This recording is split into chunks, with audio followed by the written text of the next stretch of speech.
We've been fighting a long time, and we have all lost so very much, so many loved ones gone. But you are not alone.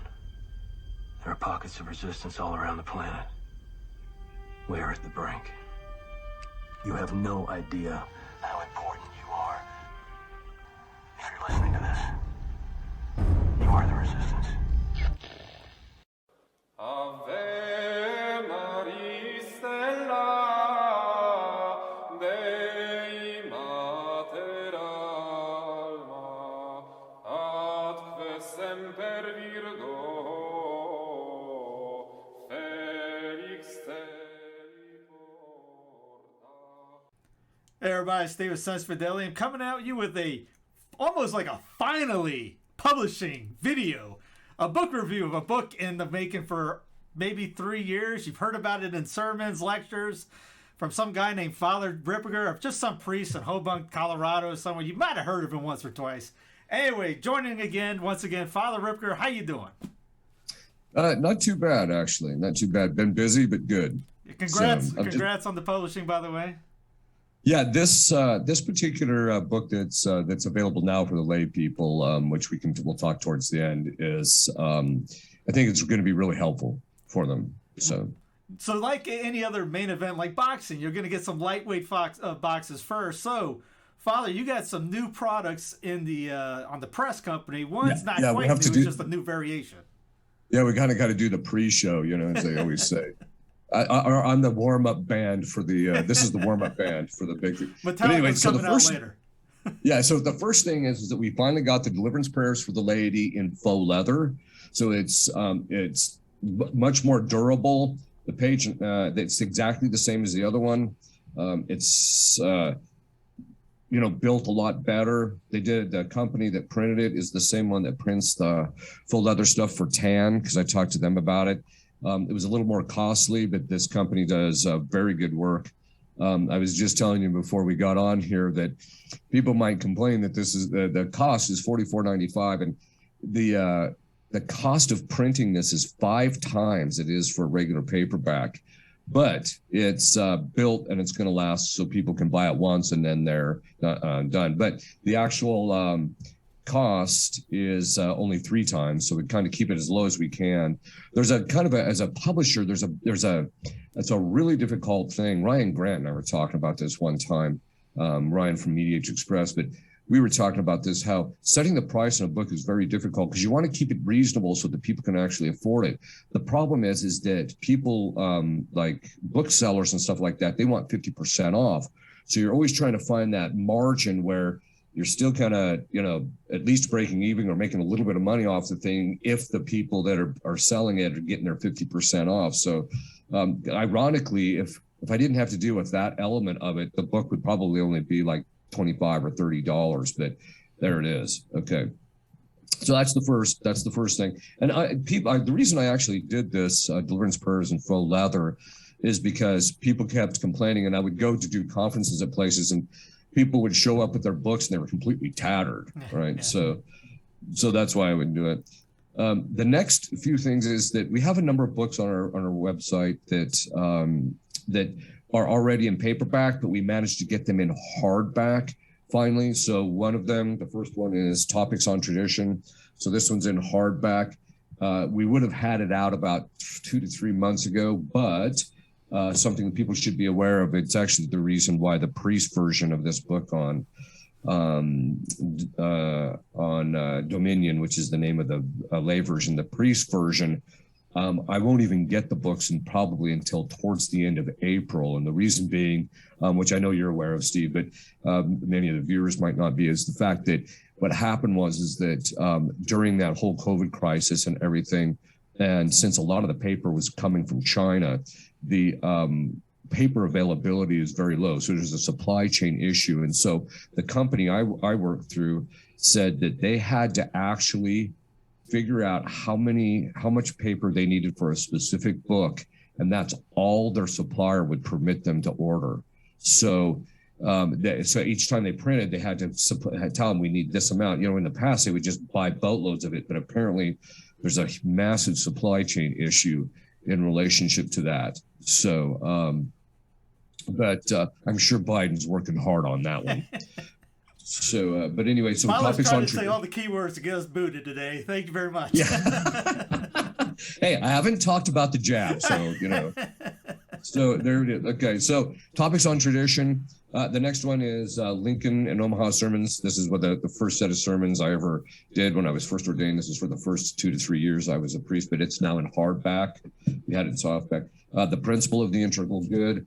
This is one of them that's been selling actually pretty good more recently because of the fact that the people are starting to realize that we have a big problem in regard to even people in the Vatican suggesting certain things are morally okay when in point in fact it doesn't meet the principles.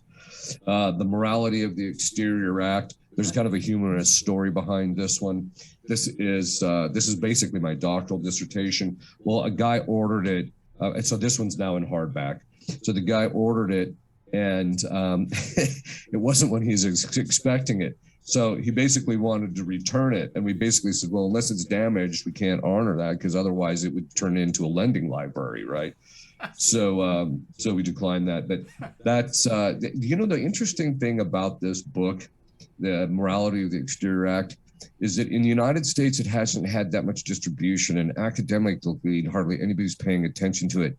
But in a strange sort of way, in the Portuguese-speaking countries, it's been selling like hotcakes. And they're actually, they haven't made a translation of this, but they're in the process of translating a bunch of my stuff. So but I found that interesting that it was down there that they found the distinctions I make useful, especially when you're making, some of the moral distinctions, especially in relationship to capital punish, all the areas that we're dealing with, capital punishment, vaccination, all that. So it's hopefully that's good. And then the next one, before we get to the star attraction, which is on divine tradition, Ryan Grant at Mediatrix Press was printing this for me, only because I just wasn't set up to do the hardbacks.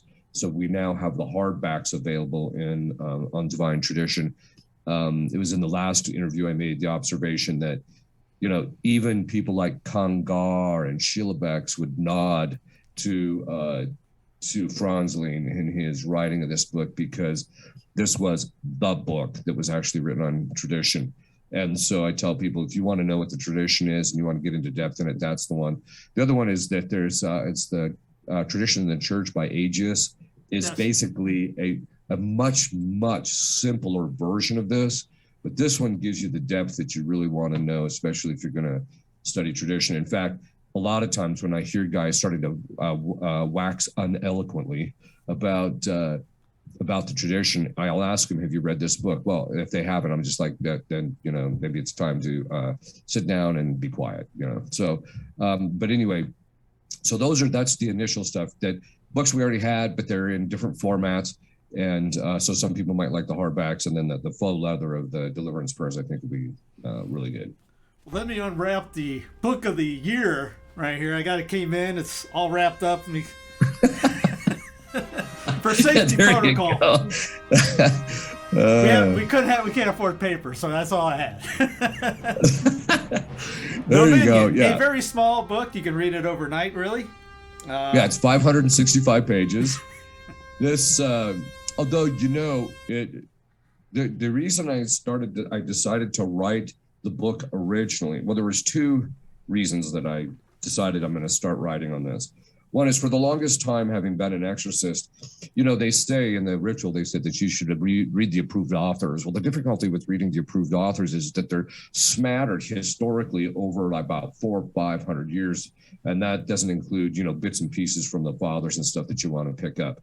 But these were books, and most of them are in Latin, which is okay because I'm fluent in Latin. But it was one of those things where it was smattered all over this. And so you only get a sense of the complexion of how this stuff works, a coherent or synthetic knowledge of this thing by reading all these authors. And I thought, at some point, someone needs to write a manual that you can just hand to a priest who's going to become an exorcist. Look, this is what you want to read. This will give you the background, the theological background for this. A lot of the priests that we do, in fact, I just came from a training for exorcists where I train other priests, and a lot of them basically complained that they didn't get anything in the seminary about demonology or any of that. And so I decided, I'm going to write this book for the priests, which should be out. We'll do another one for that. But, it'll probably be about right at the beginning of May before it's really available. But, and that's providing that we can get it shipped to our location, There's a story behind the first shipment, right? Oh yes. Oh yeah. This is so hilarious, this thing. Okay, so I ordered the proof copy. So this is the proof copy. So if you see, it says not for, let me get it over here. Yeah, it says not for sale. Okay, so this is just a proof copy for you to see. This is what the book is actually going to look like. So the one that you have is the normal printed copy. So when I first ordered it, first of all, because of the paper situation and because of HR difficulties, the suppliers are having a hard time getting the stuff out in a timely manner. In the past, when you would order a book, a proof copy, they would ship it within 2 days. You'd have it within a week, and then you could take a look at it. And if there's problems, you could make adjustments and then put it out. So, but not with this book. They told me it'd be 2 to 3 weeks before I would get it.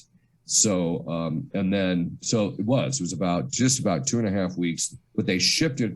And then what happened is the book gets sent to the book gets sent to me.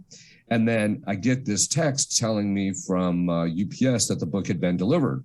So I go, and where we live rurally in our society. And so I have to walk all the way around the house because you just never know where they're going to leave our packages, right? So I'm walking all around. It's not there. Usually when they say that and it's not there, it's at the post office. So the next day I stop in at the post office and they say, no, we never got it. So, because it's just a little dinky post office. So everybody knows each other. So they never got it. Then shortly after I talked to the post office, I get a text that said there's been a problem in the shipment. The package has been damaged. The contents have been discarded and the seller notified. So it almost sounds like, somebody dropped the thing, something happened, they took the contents out, threw it out, and then sent the thing back to the seller. I'm just like, this is from the you can't make it up file, right? So then I have to reorder the thing again, and then I get it about 10 days later. And then I was kind of sweating it because it didn't seem like it was going to get here before I actually left for this last conference. So it was going to be delayed yet another week, but we finally got it out. But the shipping on that is always, in fact, as an exorcist, I have to constantly be praying against them messing around with my deliveries because they'll ship it. I'll give you a perfect example. I ordered a set of books for our distribution center, and it used to be in one location. The person that ran it is in what used to live in one location, but moved to another location. And so had it sent to the location where the distribution is done. And that's when I clicked on Amazon and said, okay, this is where I want it to go. As soon as it ships, they notify me it's being sent to where the person lived before. That address is nowhere on. I call Amazon, the guy on the other side, I don't know how it got sent there because this guy's address is nowhere on here. So like 40 boxes of book get shipped up there. Fortunately, UPS, I got to give them, I haven't had my experience with UPS has been a mixed bag, but they, what they did is they actually just realized this isn't where this boxes go. They contacted the person doing the distribution and then they said, this is the address. And so they shipped them down there. So, but anyway. I was going to say, you're probably used to things like that happening. Yeah, I am. I consecrate all sorts of aspects of my exterior life only because of the fact that the demons are constantly messing with it. In fact, it's kind of funny because one of our priests he's heading back now because we have a series of sessions for the next 3 weeks. And he's, I'm always a little nervous whenever my flights go well, or they go off without a hitch. Well, his didn't. They bumped him from his original flight. Then they said they can't put him on the next flight. So they're going to put him on a flight that had to go all the way to Salt Lake City and back. And then he wasn't going to get here until the evening. And even though he had been at the airport since like 5 a.m. So it was one of those. And that's what it was like for me when in the past. But so to get to the book, I suppose we can talk a little bit about the contents. There's a few things in there like angelology, demonology. Yeah, so the first chapter is just angelology. It's what an angel is, how their faculties function, their intellect, their will, the choices that they made. What we call the three instances. That is when there were three first series of things that occurred with them that basically determined or that they made their own determination of whether they're going to serve God or not. It was interesting because I actually had a chance doing the part on the avum, which most people when you read it, you'll see what that word actually means. But it was when I was doing that research that I found out that it was Suarez who was the one who messed up this whole discussion, because you'll read some of the more popular authors, like Portea subscribes to the Suarezian theory about this. So St. Thomas says that there are three instances where they were created, then they made their choice, and then they were immediately punished or damned, right? Or damned, or they got to see God face to face. So it happens in a series of sequences very quickly.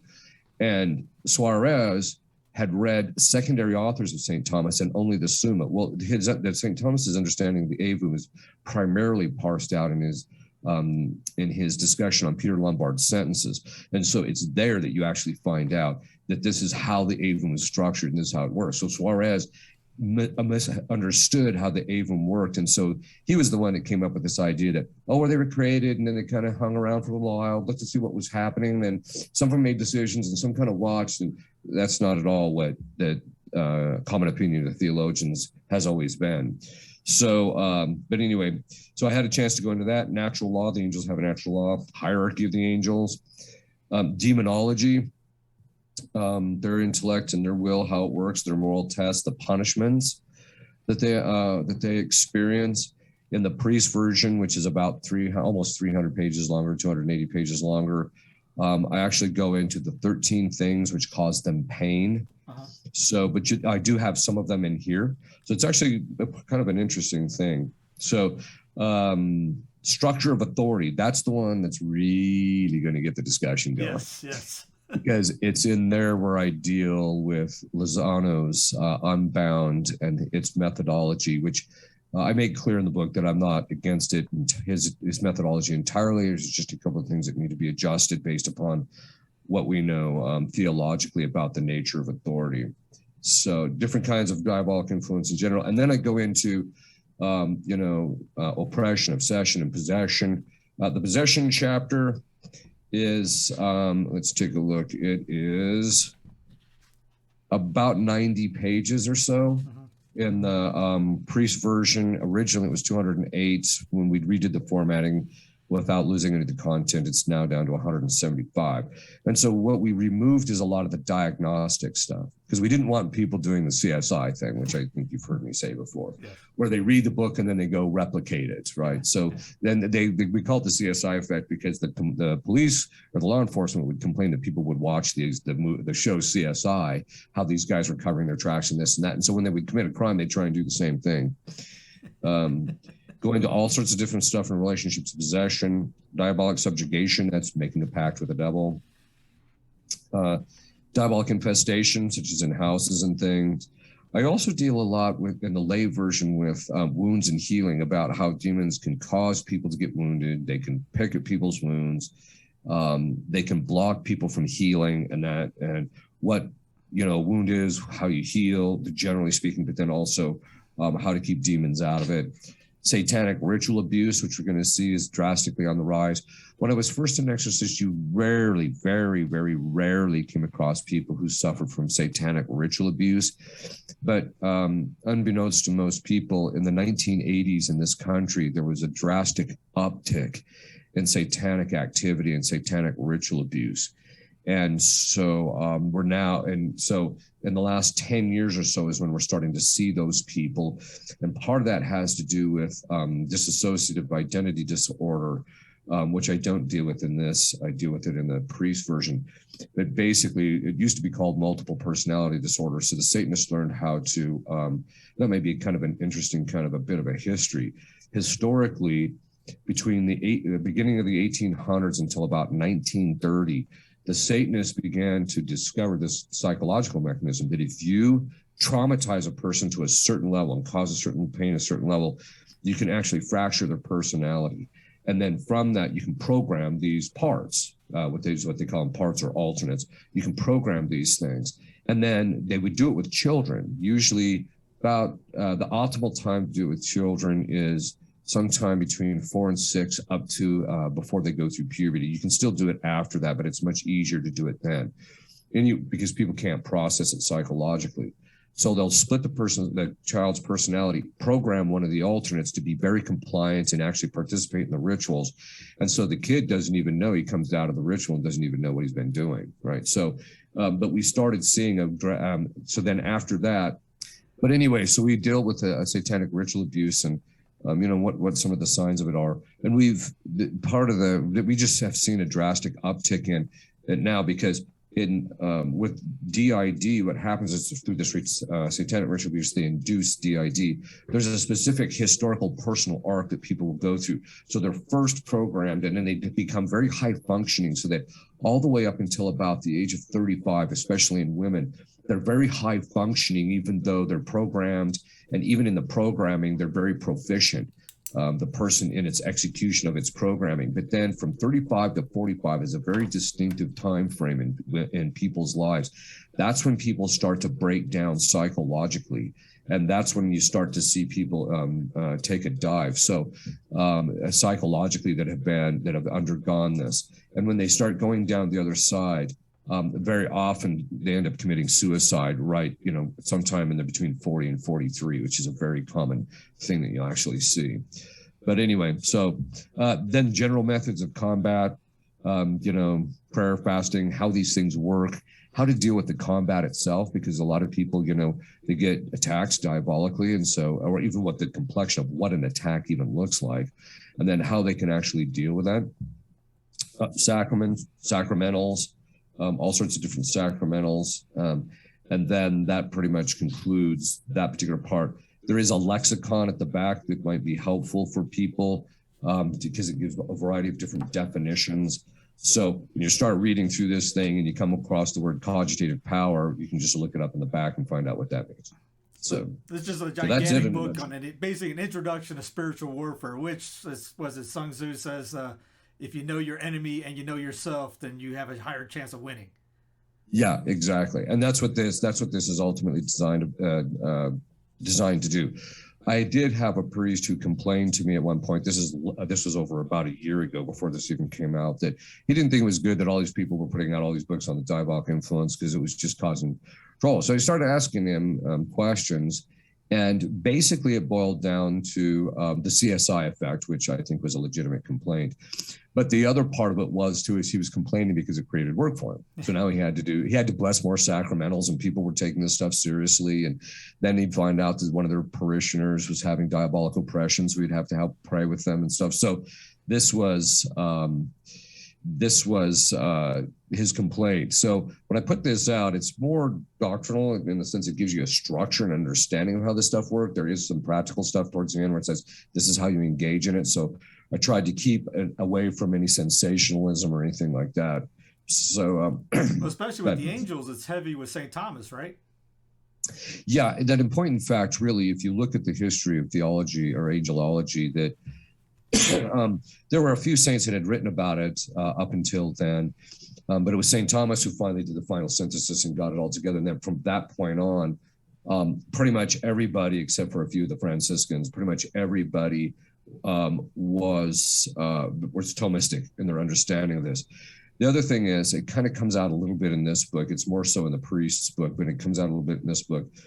When I read, because I searched St. Thomas's entire corpus on these discussions, the topics of discussion, to see what he had to say. And when I got towards the end of researching him, I started to wonder if he hadn't himself done some exorcisms, because his understanding of the psychology of how demons think and function was extraordinarily accurate when compared to what my experience with them. And I thought, man, these things just line out almost perfectly. And so when you read his commentary on Peter Lombard's sentences, there's things that he says that you're just like, if you didn't have a lot of experience, you probably wouldn't have seen that and therefore written about it theologically. But he does get a lot to the psychology of how they function, which there is a lot of that in here. So it's something which I think would very much benefit the lay people to understand that, because if you know the psychology of how demons function, you also get a sense of how they attack and how you can repel them. Yeah, one of your series that a lot of priests talk about is the Wounds and Healing series. And Yeah. I saw that chapter and I'm going, I'm assuming, I haven't read it yet, is it's more in depth than the 4-part series that's on the channel right now or on your site. That is correct. It's also much. It's now one thing I should mention. This book is a quasi-academic book. I think your average layman, with a little bit of effort, can still read it and get through it without missing or not being able to follow what's being said. But it's the stuff on wounds and healing is a little bit more of an academic approach rather than just kind of a popular approach. So it does include more. It also goes into details. It's precisely which faculties the demons attack, what they're doing to those faculties to maintain the wounds and to pick at the wounds, to increase the wounds, or to even mimic the wounds, because they can actually either be the cause or actually mimic wounds. Because we've seen people who, if they come off as being wounded, but then you find out it's just a ploy that the demon's doing to get you to go around a rabbit hole and waste your time. So yeah, it is a bit more in depth in that sense.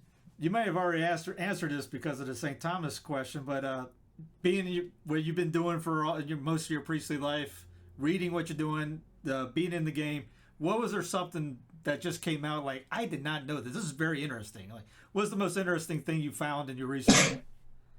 You mean about the demons? Oh, yeah, demons or angels.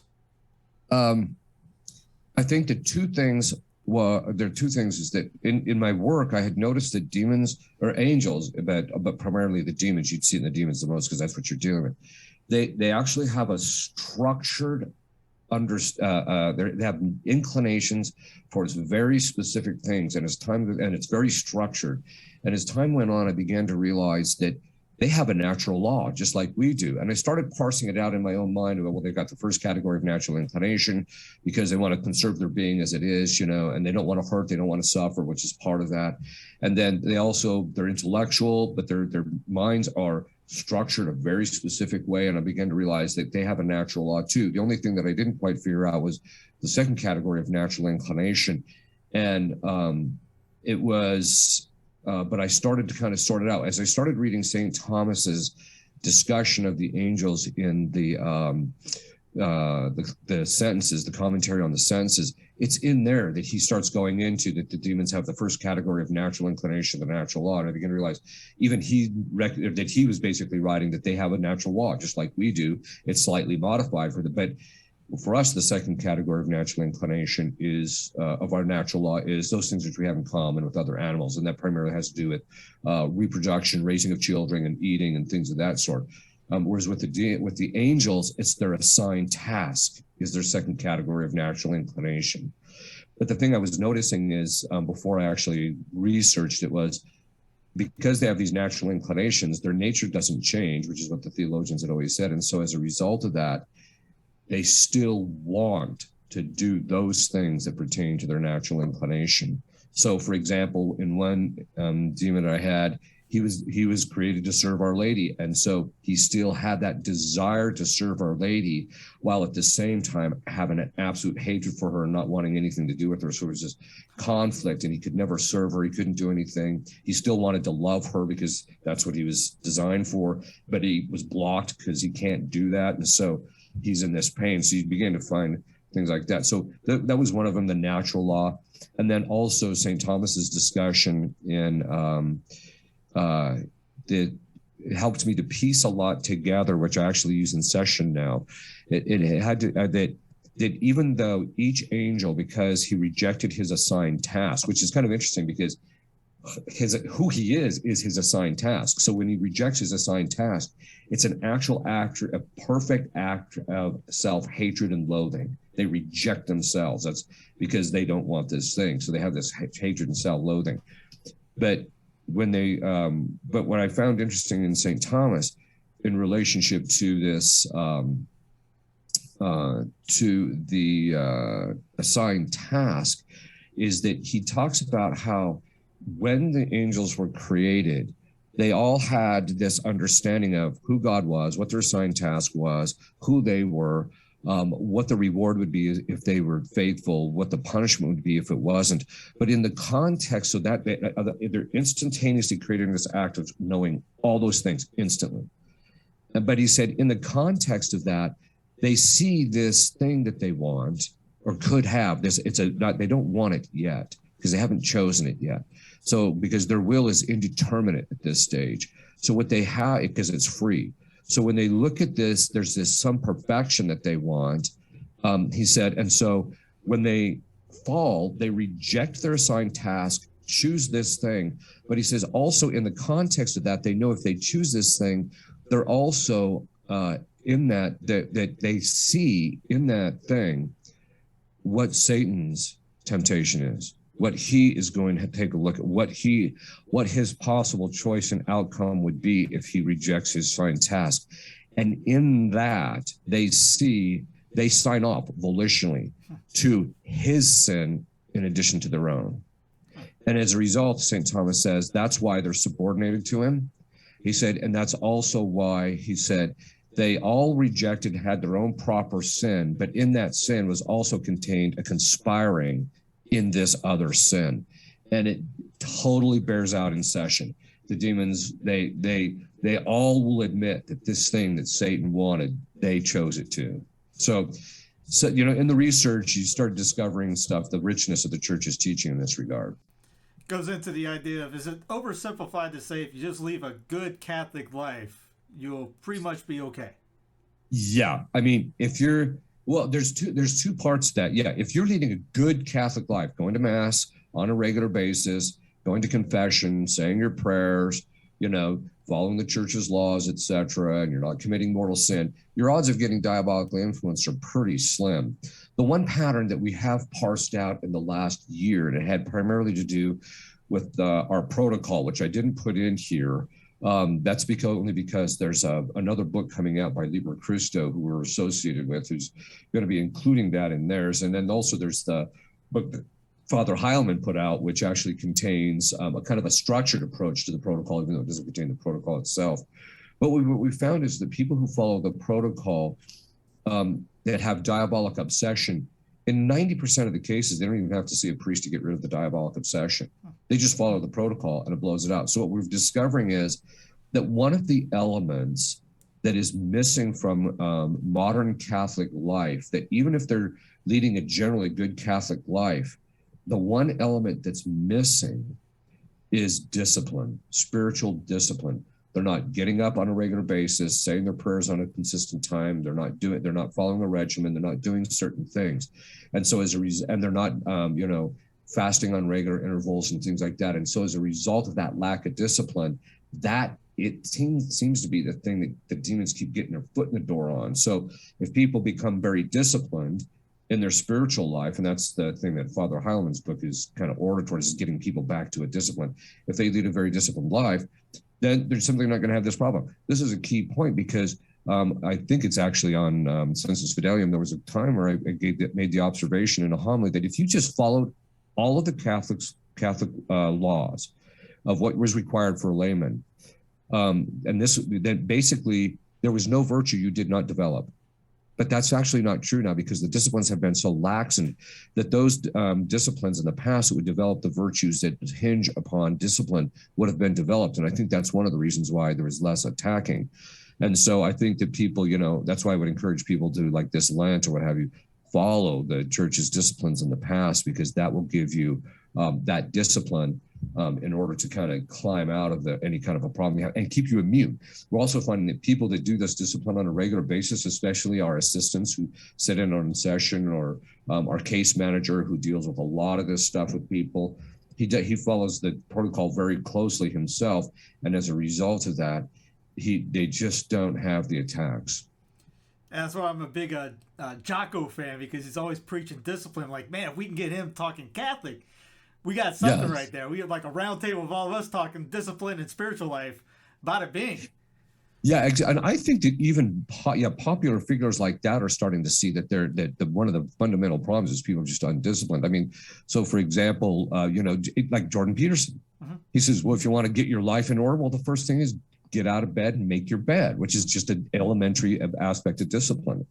And so I think that people are seeing this, but the beauty of the protocol is that it provides people with the structure of what that discipline can actually look like. It's always so funny too, because people have diabolic obsession, and then we tell them, okay, we're going to put you on this protocol, and there's always one part that they always want to negotiate on, and it's the one thing that requires the most discipline, right? Well, do I have to do it at 6 a.m? Can I do it at like 7 or 8 when I get up? You're just like, nope, you get out of bed at 6, you know. So this is, and it's funny because, like I said, you put people on it. I just don't have to see a lot of these people because they get cleaned up. So, which is good. Yeah, I was just thinking back my personal training days. You tell people to do X, Y, Z when they don't see you to get to where they want, and they still will fight you with it. It happens on every level. Yes, exactly. Yeah.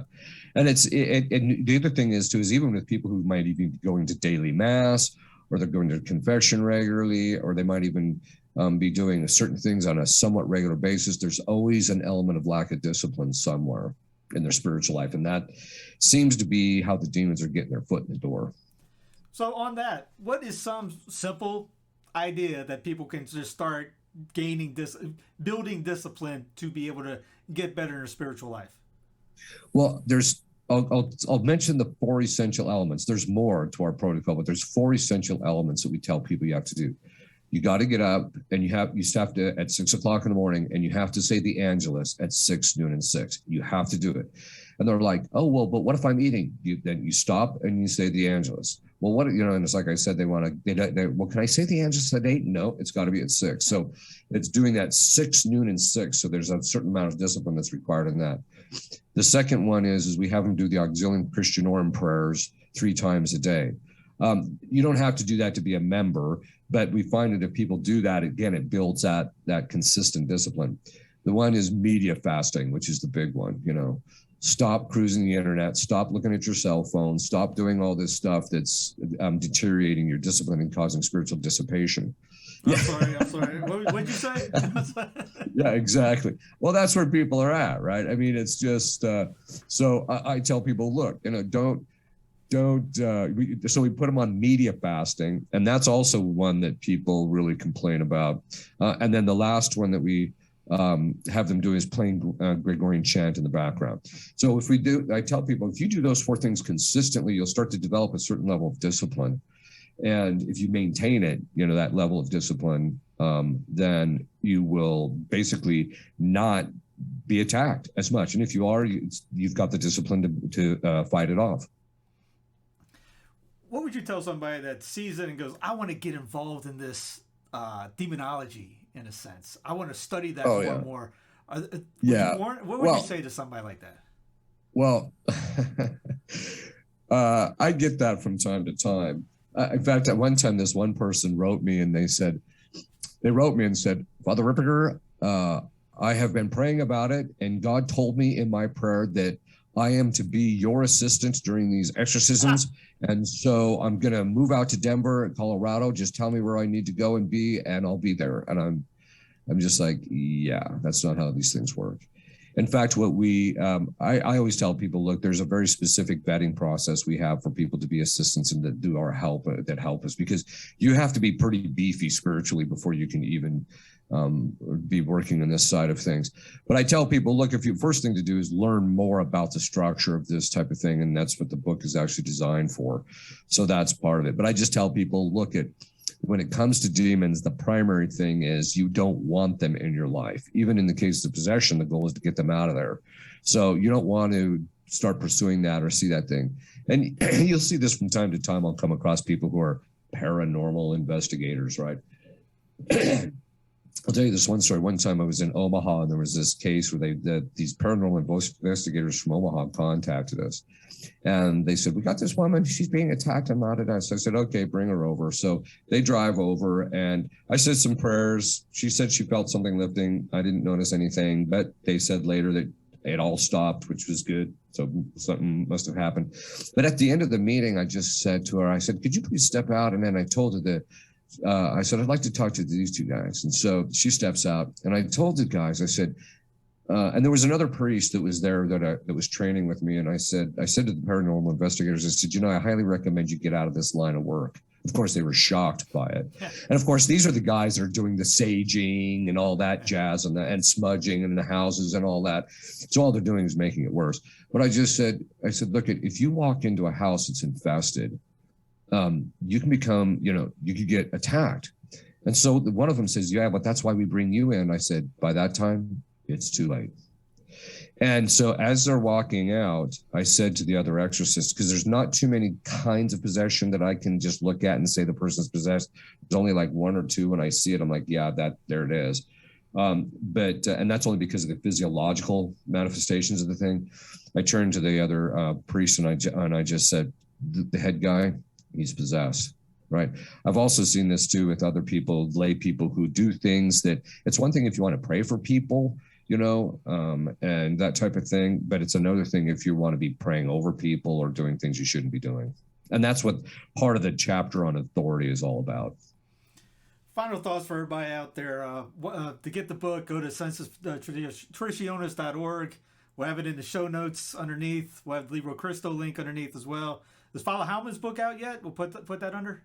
Yeah, Father Harleman's book it was out. We did an interview. He's already sold like the first batch of 10,000, I think, or almost sold the first batch. And actually, the book is on. It's actually on Sentrad Press, SENTRADPRESS.com, and so because it's actually not on my website. In fact, if you go to Sensus Traditionis, which is my website, it'll say books, and it'll actually take you to the Sentrad Press. So it's on it's on Sentrad Press. We did order quite a bit of an inventory, so hopefully it won't get depleted too quickly. I knew that, and I still messed that up. Oh, that's okay. I do it all the time too. Father, appreciate it. Any final thoughts? No, I think that's it. I appreciate you letting me come on and talking about this. I think this is a book that people are really going to benefit from. It'll help to deepen their spiritual life and give them a better understanding of spiritual warfare. Sounds good. Before you go, as always, can we get a final blessing? Sure. Benedictio Dei omnipotentis, Patris et Filii et Spiritus Sancti, super vos et semper. Amen. Thank you, Padre.